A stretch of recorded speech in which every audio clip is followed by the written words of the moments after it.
Documento de apoyo pedagógico número 17.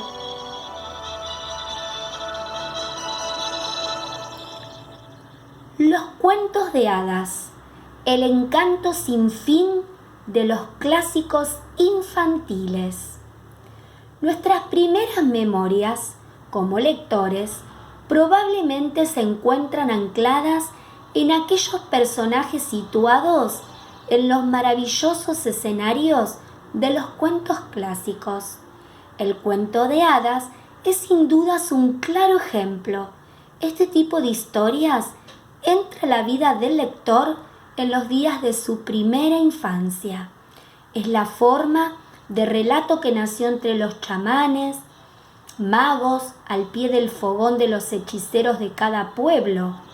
Fue viajero en sus comienzos, giró de boca en boca, atravesó el paso del tiempo, las modas. La imprenta fue el primer formato tecnológico que permitió preservarlos en las distintas lenguas. Los niños del siglo XVIII y los que hoy juegan a la PlayStation tienen algo en común. ¿Saben qué? La fascinación por formar parte de una cultura fantástica que los invita a ser capaces de crear y recrear otros mundos posibles. Pero, ¿por qué es importante la fantasía en los niños y niñas?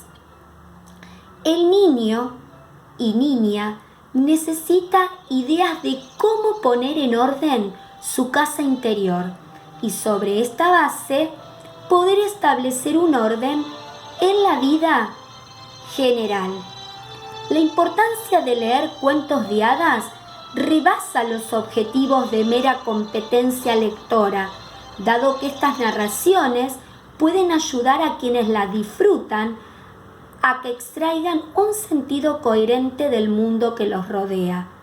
Así es como los niños y niñas continúan respondiendo a un cuento bien contado. El tiempo que pasan frente a la televisión o a cualquier otro aparato tecnológico puede ser no tan malo. Algunas historias pueden ser profundas y la innovación puede resultar entretenida, sin dudas, pero la imaginación es resiliente. Resiliencia es la capacidad de afrontar la adversidad. Desde la neurociencia se considera que las personas más resilientes tienen mayor equilibrio emocional frente a las situaciones complejas. Los cuentos de hadas, entonces, estimulan la creatividad, divierten, enseñan y poseen una característica muy especial. Reflejan los conflictos internos del hombre de un modo que el niño puede comprenderlos. Otorgan a su vez ejemplos de soluciones a tales problemáticas. Transmiten el mensaje de que la lucha contra las dificultades de la vida es inevitable y que si uno no huye de ellas, puede ser capaz de enfrentarlas y resultar victoriosos o victoriosas de esos conflictos. Cuando un niño o una niña escucha una historia, llegado el nudo de la narración, aún frente a posibles momentos crudos, los obstáculos que se presentan, el niño pide siempre seguir allí, porque intuye que más allá del miedo, el protagonista podrá sortear eso a lo que se enfrenta. En eso, los cuentos de hada nutren y fortalecen el amor a las historias como fuente de comprensión y placer por la ficción, y seguirán contándose porque el deseo humano es misterioso, antes, ahora y siempre. Claves para contar mejor un cuento. ¿Hace falta una preparación especial para contar cuentos a los niños? Madres, padres, Abuelos y abuelas tradicionalmente lo han hecho, sin más entrenamiento que el de la práctica y propia experiencia. Sin embargo, existen cuestiones relacionadas con el tono y la modulación de la voz, la expresión dramática y la elección del cuento más apropiado para cada edad, que ayudan a narrar mejor las historias. Para contar un cuento a un niño o a una niña, lo que se necesita son ganas de compartir un momento agradable. Se puede decir, por lo tanto, que es una actividad al alcance de cualquiera, que no requiere de ninguna preparación en particular. Sin embargo, se sabe también que hay personas que tienen más habilidad que otras para narrar historias, y esto se debe a que dominan, desde luego, ciertas técnicas y claves. ¿Hace falta entonces un cierto entrenamiento para contar cuentos? No es un requisito indispensable, pero cualquier entrenamiento en las técnicas del cuentacuentos es muy bueno.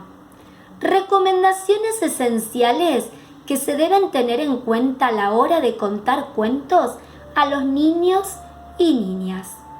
Hacerlo en el momento oportuno.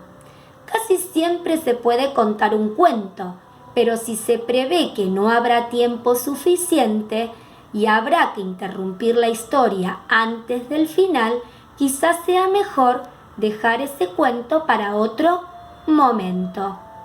Propiciar un clima de expectativas. En la medida en que existan las posibilidades, ambientar el espacio donde se narrarán los hechos es una atracción a los sentidos, sensaciones que complementan todo lo que está por llegar.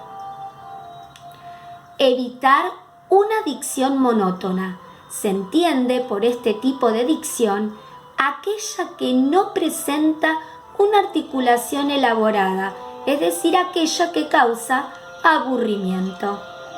Debemos también utilizar palabras sencillas. Es clave que los niños puedan entender sin inconvenientes, y es fundamental que quien cuenta el cuento tenga en claro de antemano el significado de todos los vocablos del texto, y si desconoce alguno de esos vocablos, buscarlos en el diccionario. También es importante generar expresión dramática.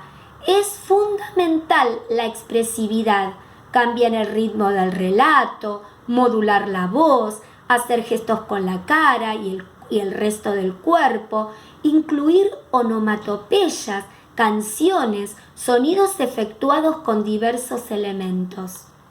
También es importante otorgar participación al niño y a la niña. Para fomentar la participación se puede invitar a los o las oyentes de la historia a responder preguntas. Por ejemplo, ¿ustedes saben hacia dónde se fue el conejo? O a cantar si utilizan canciones. También es importante caracterizar a los personajes. Para componer los personajes y dar verosimilitud a los relatos, una de las formas más acertadas es el cambio de voz. Además, para que la puesta en escena sea aún más espectacular, se pueden emplear títeres, marionetas, instrumentos musicales, disfraces y cualquier otro recurso creativo que se disponga. Luego, por último, poner énfasis en los intereses de los niños o niñas. Es importante acompañar a los pequeñas en sus gustos y tratar siempre de adecuar los relatos a sus edades, dado que no siempre los diferentes grupos estadios comparten las mismas preferencias.